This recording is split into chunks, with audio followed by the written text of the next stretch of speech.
Hello, hello. Thank you all for joining today's LinkedIn Live, where we're talking about the state of jewelry, of the jewelry industry, and the new generation of consumers.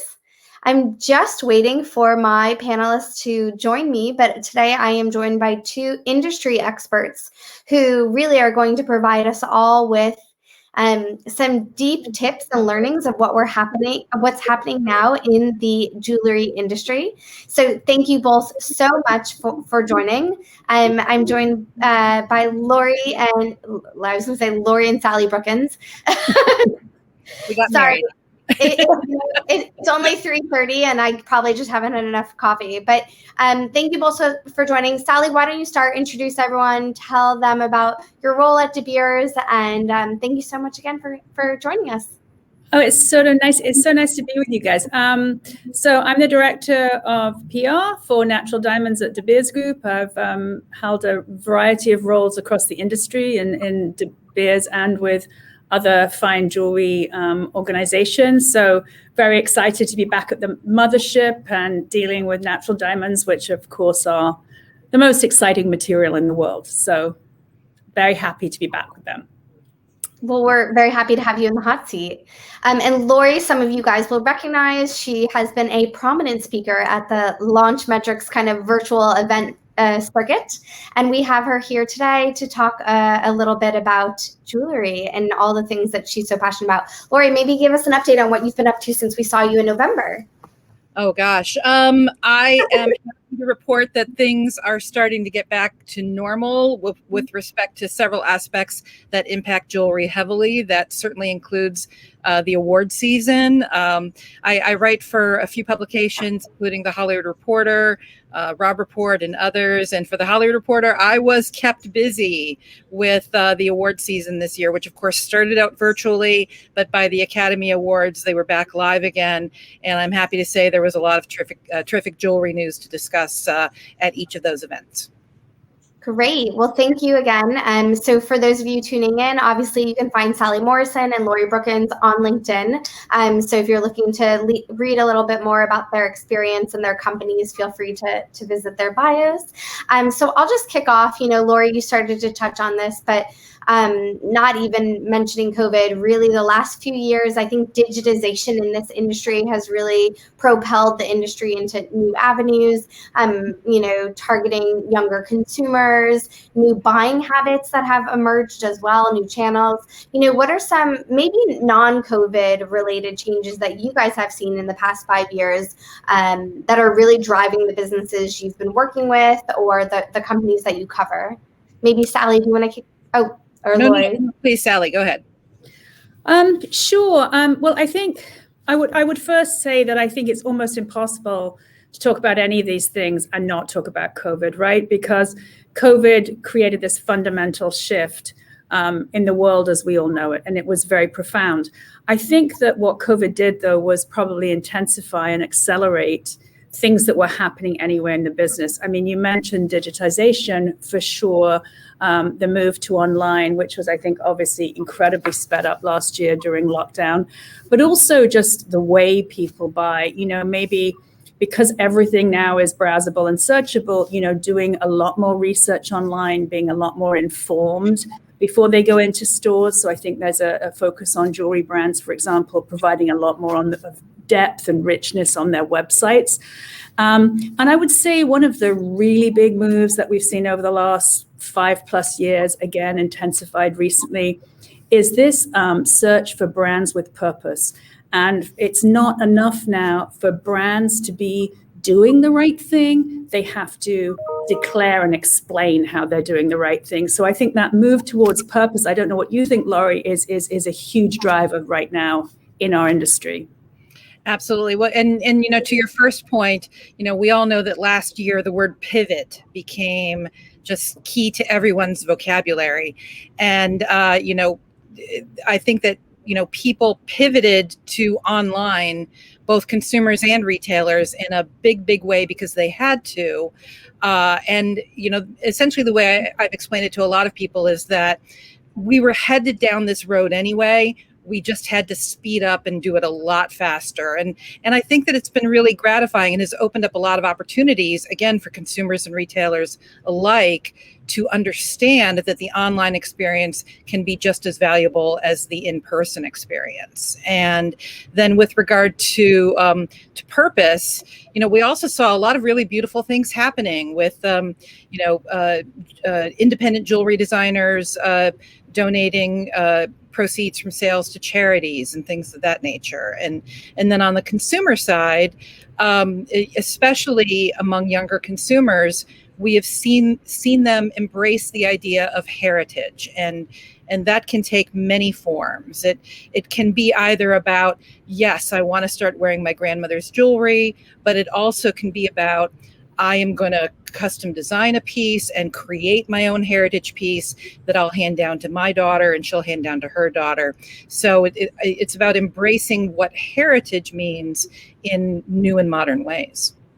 Well, also, I think also this sort of whole idea of reusing and upcycling, right? That we've seen a lot of young jewelers sort of doing what, which Rennie Lewis has been doing for years, but now we've seen this whole rash of people taking vintage jewelry and remaking it and reusing it. And I think one of the great learnings of last year, again, was that, resources are finite and super valuable. We have to protect the planet, and we have to use things in a better way and use less things again and not burn up our resources. I think that trend was there anyway, but last year it was sort of the stark reality, right? We all knew we'd been consuming too much, and guess what? We could all manage with a lot less.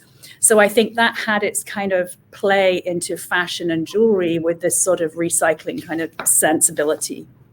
Absolutely. I think ultimately points touch exactly on, like, actually pre-pandemic, you had these younger generations, the millennials, the Gen Zs, that were really actually much more focused on this like value-based shopping and brands that valued the same kind of things, whether it was sustainability, diversity, so many different pillars. And I would say that COVID really reset all consumers to kind of have this mentality, as you said, Sally, too, people doing more with less, or the concept of, upcycling, and that's become so big across, all industries now. How are you guys seeing that the consumer has changed, besides, of course, now being more demanding, and I would definitely say putting their money where their mouth is more than ever before. But what shifts are you guys seeing that, maybe marketers or brands should be aware of? Well, I think one of the things we did a lot of research during last year, because we really wanted to understand, how consumer confidence was subtly moving during the year and so forth. And half the people we talked to said they wanted fewer, better things. And that was, I think, really good news for jewelry, right? Because jewelry is not like fast fashion. It's not disposable. It is something to keep. But the other thing was people saying that if they purchased something, they wanted something that was sentimental and meaningful rather than, say, practical or fun or some of these other attributes. Again, very good for jewelry. And I think people were very focused in on themselves and their relationships.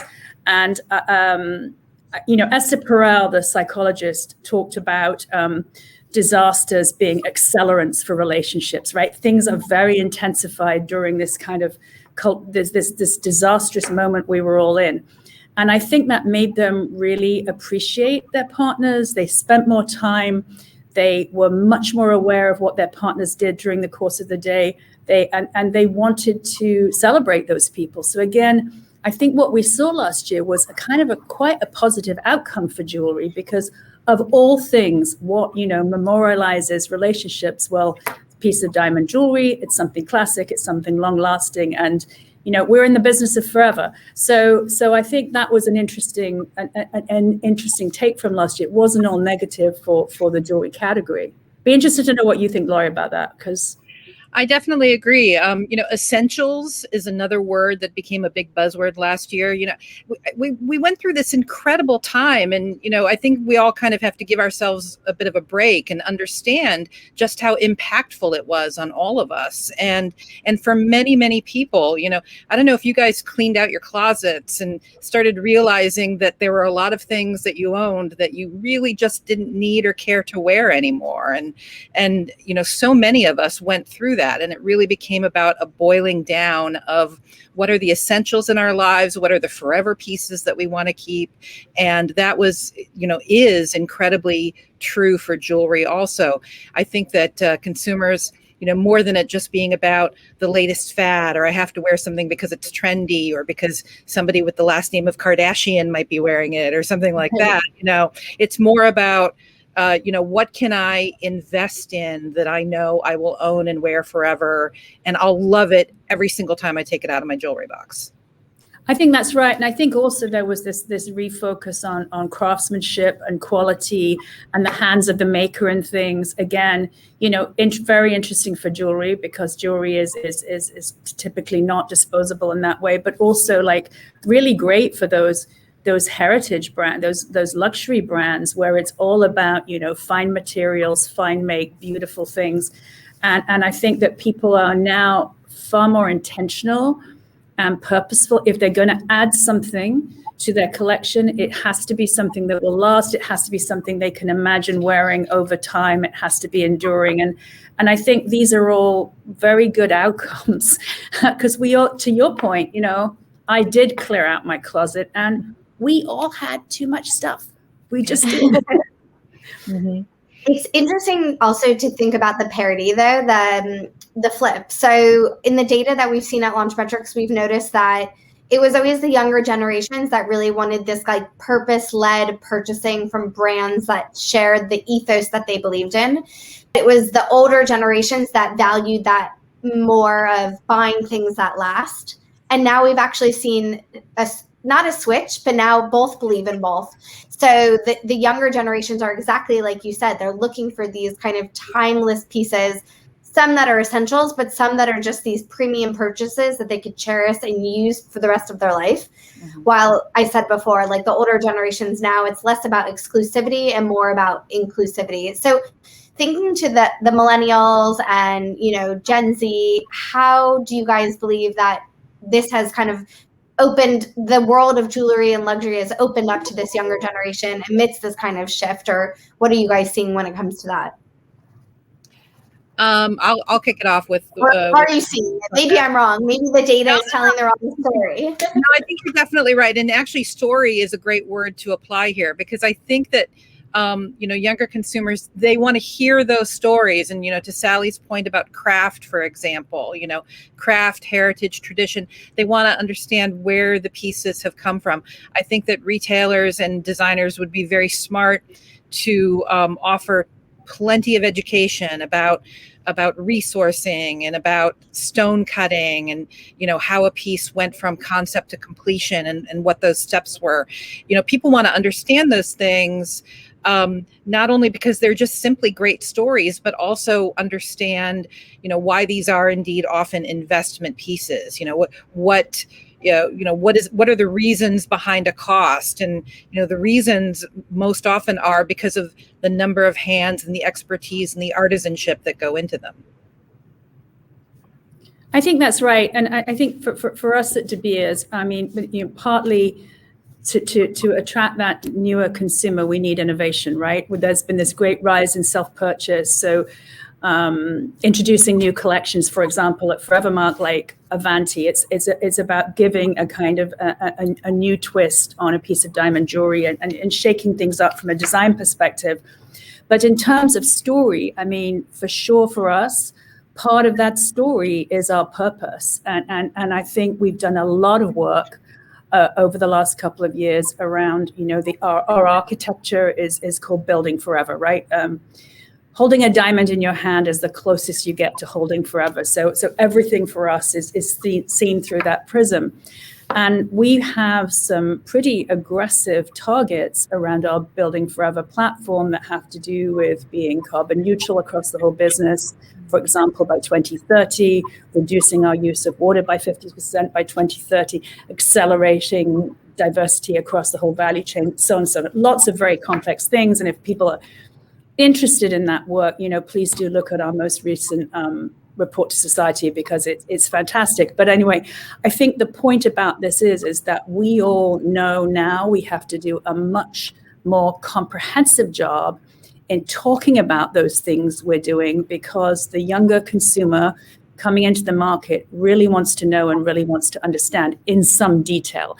And it's not enough just to feel good because we're doing the right thing, that we have to actually explain our sustainability platforms. And so that's been a big piece of work for us. I know we don't have so much time, but we have enough time that if Laurie, you wouldn't mind, I know you cover De Beers a lot in your writing. Maybe you have some hot topic questions you could put Sally in the hot seat for. Well, Sally did mention sustainability, and that's another word that I think it's impossible to have a jewelry conversation these days without bringing up the word sustainability. We have seen it permeate every single corner of the jewelry industry at this point. It starts with the resourcing of stones and responsible sourcing, on through to making sure that your packaging is now made of recycled materials. It is literally an A to Z prospect that every jewelry company must be engaging in at this point. So Sally, I hope I'm not putting you too much in the hot seat, but I know that you also know a ton about this. So if you wanted to kind of dive into De Beers's various methods and various things that you always highlight and have become more important to you with regard to the sustainability conversation. Well, I think we take a very broad view about sustainability, right? And for us, that is about protecting the natural world, but it's also about ethical business practices. It's about accelerating diversity and inclusivity, but it's also about partnering with the communities where we operate and making sure those communities thrive. And I think that, there's been this historic view that, if it's mining and there's a hole in the ground, it must be bad. And in fact, for us, sustainability is a much bigger lens that we pull back and look at. And for us, sustainability is making sure that those communities where we're taking their precious resource and sending it out into the world and making sure it has the best possible outcome long term for those communities. And that for us is not sort of a nice to have. That is mission critical for a successful business, because those are our partners. So the people in Botswana, in Namibia, in Canada, all those places the diamonds are coming from have to benefit from them over the long term. So all this building forever work that we're doing is about optimizing all those things. Mm-hmm. But in addition, all the way, as you're talking about, all the way down to the consumer, that goes all the way down to, what is the most eco-friendly packaging we can source. For example, in De Beers jewelry, we've already reduced our use of single-use plastics by 90%. So it's everything. It's about the whole value chain, and it's about looking at systematically across the whole business. And we're very, very committed to that. Wonderful. I'll also add that in 2019, I made a trip to Zambia and visited an emerald mine there. And so I know exactly what you're talking about with respect to how companies, come in and are making sure that the surrounding community is benefiting in many ways. And, we visited hospitals, health clinics, schools, all supported by that particular jewelry company. And also one of my favorite days while I was there, we visited a cooperative of farmers, and the most fantastic thing about it was all women farmers, from the surrounding community, and they had a cooperative farm. They grew things and they sold them to the local grocery stores, and it created a business for all these incredible women in the surrounding communities. So these are just a few of the things that I know that they're doing while they're also discovering emeralds in the ground, basically. So it was really quite educational. Yeah. Well, I think that's exactly right. And we have to do that too, right? Mining is a long-term business, right? It might be a 50, 75-year life of mine. And so it's appropriate and good business practice to make sure that the communities around that mine really thrive, not just to the end of the length of the life of the mine, but what are they going to do beyond that when the mine dries up? So for us, for example, one of the goals is making sure that for every person we hire within the business, there are at least 4+ jobs created outside the business to create that multiplier effect for long-term, sustainable growth. So I think these are complex issues, and I think that there's so much more focus on sustainability now. Hopefully it's a great opportunity for all of us to talk about these issues in some detail so that people really understand that, not just that the beautiful diamond they wear didn't do anything bad, but in fact, it did an enormous amount of good in raising up people's lives in those places. Absolutely. Alison, do I have time for my one other question? Is that possible? Yeah, I actually love this topic too. So please go ahead. I thought that was super interesting and I want to hear the answer. Awesome. So next week in Paris, I am happy to report many of the jewelry companies will indeed be hosting their high jewelry presentations and appointments. I'm going to be there among them. I'm very excited about this, and we'll be meeting with De Beers. And so, high jewelry is it's such a special aspect of the jewelry industry.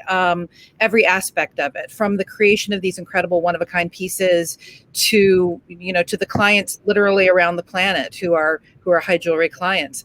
And so, Sally, I was hoping you would kind of give a brief explanation on how De Beers approaches high jewelry, and also, again, looking at this weird 16-month period that we've been in, has the client changed or evolved at all?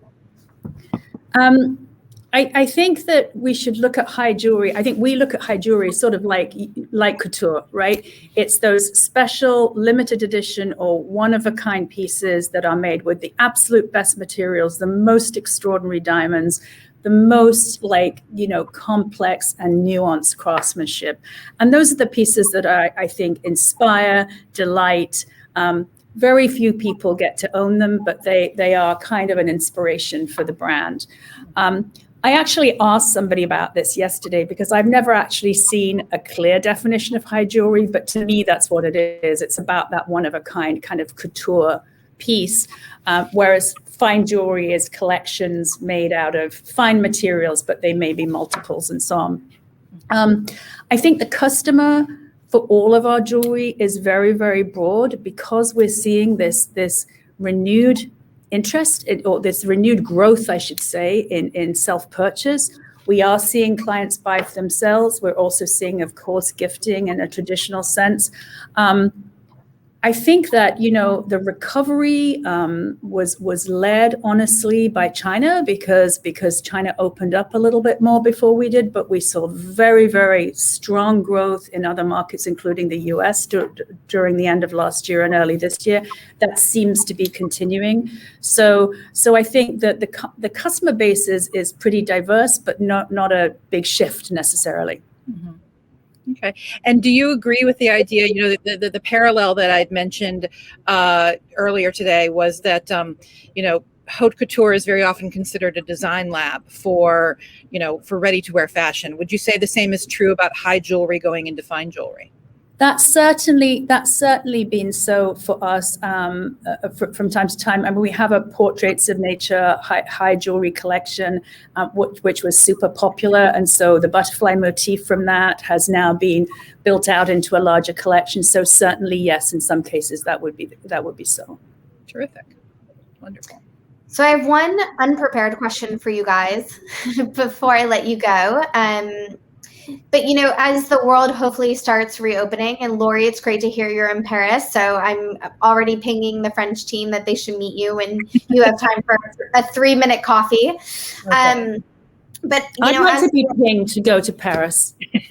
Happy to. I'm happy to send you to Paris. I mean, I think Eurostar tickets are like £10. So if you would like to go. Wow. Okay. You do have to take a PCR test again. I think it'll be your eighth one this week. Yes, yeah. As things start opening up, what do you guys see as what's next for this industry looking to S2 and how we kind of reopen the world, reconnect with our customer? What do you guys kind of see? What's next for De Beers and what's next for the industry? Maybe Laurie, do you want to start? I can start. I think, the important thing is, we're not 100% there yet. We are easing into this for a lot of people. And not everybody has the same attitudes about, hey, the world's open, or maybe it's not quite open yet. There's a Delta variant out there that obviously is topping the headlines. And I know the UK is having its own troubles with respect to that. And so I think that the word respect is so important at the moment, because you must respect and not assume how other people are feeling when they walk into your store, when you want to walk into somebody else's store. Just maybe, don't underestimate the idea that maybe masks will continue. We've all three of us, we have worked in Asia for many years, attending different things. And I know that, wearing a mask in Asia is far from a new idea. It's been part of the lifestyle there for many, many, many years. And I know that, when fall comes and flu season kicks in, I might start wearing it again. And it's not, it's something that we may just have to understand is going to become more part of our daily lives. And, not in a permanent way or anything of that nature, but just to be safe. And so I think that's the important thing moving forward, especially for the rest of this year, just to be respectful of the idea that not everybody thinks that we're just completely done with this yet. Absolutely. As I said here, it's not close to being done. So, Sally?